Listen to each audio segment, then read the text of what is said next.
সম্মানিত দর্শক, মগরাটের হোমিওপ্যাথি চিকিৎসক আনোয়ারুল হকের লেখা আজকের প্রাণীর গল্প ধূসর নেকড়ের রহস্যময় ডাক। বিকেলের মৃদু বাতাস বইছিল।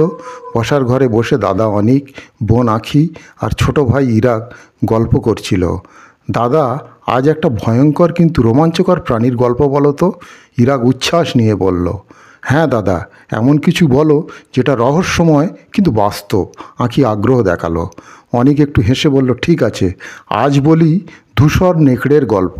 উত্তর আমেরিকার বরফাচ্ছন্ন গভীর বনে বাস করত এক বিশাল ধূসর নেকড়ে। তার নাম ছিল সিলভার ফ্যাং। সে ছিল দলের নেতা, সাহসী, শক্তিশালী, বুদ্ধিমান।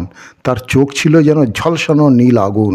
আর যখন সে চিৎকার করত, পুরো অরণ্য স্তব্ধ হয়ে যেত। কিন্তু একদিন একদল শিকারী বন্দুক হাতে ঢুকে পড়ল সেই বনে।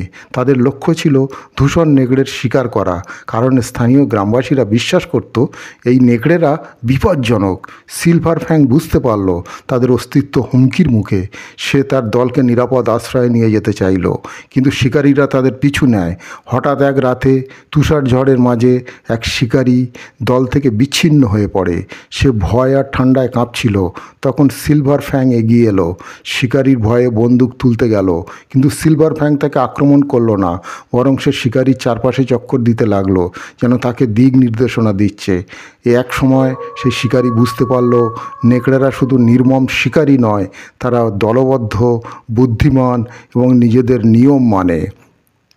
ওয়াও, নেকড়েরা কি সত্যি এত বুদ্ধিমান? ইরাক বিস্মিত হয়ে জিজ্ঞাসা করলো।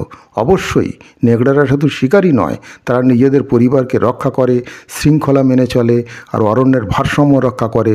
অনেক বলল, তাহলে মানুষের উচিত প্রকৃতিকে বুঝে কাজ করা, না যে কোনো প্রাণীকে ভয় পেয়ে তাদের শেষ করে দেওয়া। আঁখি বলল। অনেক বলেছে, ঠিক বলেছ, প্রকৃতি আর প্রাণী জগতের সঙ্গে আমাদের টিকে থাকতেই হবে। অনেক হাসলো। সন্ধ্যার অন্ধকার ঘনিয়ে এলো আর তিনজন চুপচাপ জানালার বাইরে তাকিয়ে রইল। কল্পনায় যেন বরফ ঢাকা বনে ধূসর নেকড়ের রহস্যময় ডাক ভেসে আসছে। তা সুপ্রিয় দর্শক, আজকের এই প্রাণীর গল্প ধূসর নেকড়ের গল্প যদি ভালো লেগে থাকে চ্যানেলটিকে সাবস্ক্রাইব করে রাখতে পারেন, আর ভিডিওটিকে লাইক ও শেয়ার করুন। ভালো থাকুন, সুস্থ থাকুন।